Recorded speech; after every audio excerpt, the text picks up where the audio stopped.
Hello again. I say, I've got the camera facing the other way now. It's good that all this can be done from something like an iPhone or whatever. But what you're seeing there now is quite a rare, well, it is a very rare 1999 Yamaha R7 YZF R7 OWO2. I bought it a while back, and I had to have a different fuel pump to it because it wasn't doing the right pressure and so on and all that. As you see, it's in a bit of a state of stripped down. Now, the reason why the loom and everything's like that is because this stupid alarm system, which doesn't work, I want to remove and tidy up the loom. But obviously the way they've wired it in, it is wired in to the ECU. So I need to find out which wires go where. I've got wiring diagrams and basically reconnect them to how they were. And I really don't like the idea of like twisting wires or whatever and just taping it. I'd rather have those aircraft or military grade solder shrink wrap devices, which seals it, shrink wraps it at the same time and solders it without too much solder, because too much solder then it can move and break, and then you'll have electrical issues. So the ECU's off at the moment, so these are the ECU plugs, but you can see where they wired it in. As I say, this is not the ZZR project, but I'm just showing you a few little bits around my garage. Yeah, you can see. But that one is for, I can increase the rev limit. On the R7s, when they come standard as a road bike, if that wire isn't, I think it's earthed out or something, the RPM will only go up to around about 8,000 RPM, where that will unleash it to, I think it's about 14,000 RPM or something like that. Can't remember the exact figures off the top of my head. So, I'm going to say, having a look around it, I've took everything off. Plastic under tray, that was mainly because of nuts and bolts and what have you. I will probably put this on my post for a separate page for my Yamaha build, my R7 build. Should have done it by now, but because I do have a few other things on the go, I not had time basically. So that's that. You can see over the benches I've got a few various things going on. I don't want to show too much obviously, but underneath all this is the frame, tank, subframe, swing arm of the 14 I'm going to build. Obviously I've got to tidy up food shit, but you can see I am the messiest person in the world.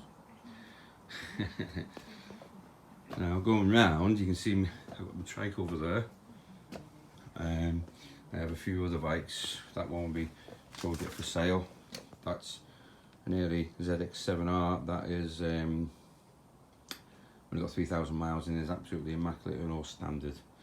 We have a ZX7R there for another project, a very tatty one, 1996 model. One of the first when they changed from the ZXR750 to the ZX7R. Now my idea with that is I am putting when I finally get around to it, a 2015 ZX10R engine in it, with all the traction control and so on and so on and so on. So it's quite a big and possibly hardish project for someone in your garage. Now my beloved's bike, she's learning. She's got a little Suzuki Marauder 125. Now I have this bike is one of my top speed bikes, well, the only one I'm using at the moment. I have, it's not a H2R as some people think by looking at it, it's a H2 standard road bike version, 2015 model. It's had a lot of work done to it. No engine work though, it's all been around the engine. Full carbon fibre kit. I've even got carbon fibre wheels to go on it, which are not on it at the moment. A H2O cooler, stage 3 supercharger with gears, and at the moment, because it was the early one, we ended up using Power Commander 5, fuel injection module and ignition module to play about with a few things to make it a bit easier and quicker to do things. Now this needs to be stripped down. We have got a problem with it seems to be the oil pump chain guide keeps whirring after about 2 or 3 miles.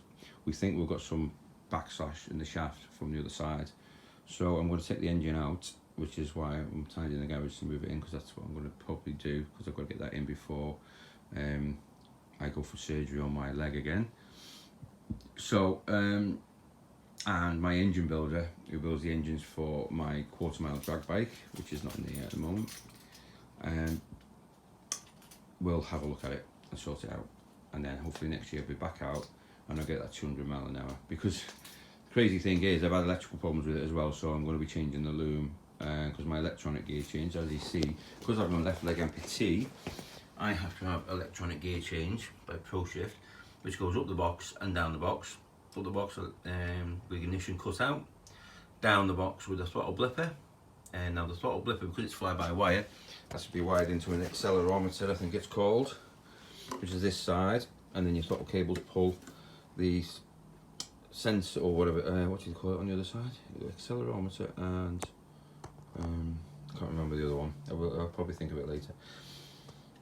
When you wired it in, it was wired too close to the block, terminal block, and it ended up snapping, and trying to repair it was a nightmare. Trying to replace the pins, very difficult. So I decided to start fresh, because there's a few other issues with it as well. Get a new loom for it, strip it down. Once it's stripped down, do that, sort it out. I'm also thinking of, whether I get permission to wife, is to change to the latest traction control, wheelie control. Now I need to change the clocks, ECU, loom, a couple of sensors I believe, and there's also like a gyroscope thing in it, so it tells you bank lean angle and everything, and a few other things. Now it's quite dear.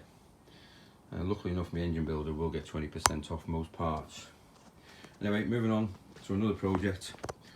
Just picked this up. I had it turboed for me. You can see ZRX1100 turbo, carburetted obviously, and the old ZZR engine, but slightly lowly tuned. Only got a blow through turbo rather than a draw through, so it's less vicious because it is designed to be for the road, and it's only short wheelbase. Turbo conversion by Fast By Me Turbo, Dave Dunlop, done a very good job of it. The only thing I need to do on this, I need to get some made up needles for it, which are fully adjustable, but stainless steel, not alloy, because the boost of the turbo can wear them down quite quick and bend them even. So I need to do that, but this is where I'll probably have a strip down and everything will go through again. Front forks need redoing because they're leaking. I've got clutch, master and slave cylinder repair kits and various other things I need to look before. But that's another project for another day. Right, that's my little walk around the garage, I think. And so my trike was there, try and fuck it 3 trike. That needs a few little bits. I've got to just put the electronic gear change back on again because I had an issue with it overheating in a really hot summer we had. It kept cutting out. So there we go. That's pretty much it. I will get back to you when I do my ZZR14, and I'll probably put a few other different videos up when I do the R7, the H2 and various other things. Especially building them, stripping them. I think to get it done quick, but when you're building something and you're using a camera, or stripping when you're using a camera, it takes a lot longer. And with it, because I've got that time schedule thing, I need to get going. At some point I'll show you the drag bike once it's in, but it's not here at the moment. Alright, I'll see you. Thank you very much for watching.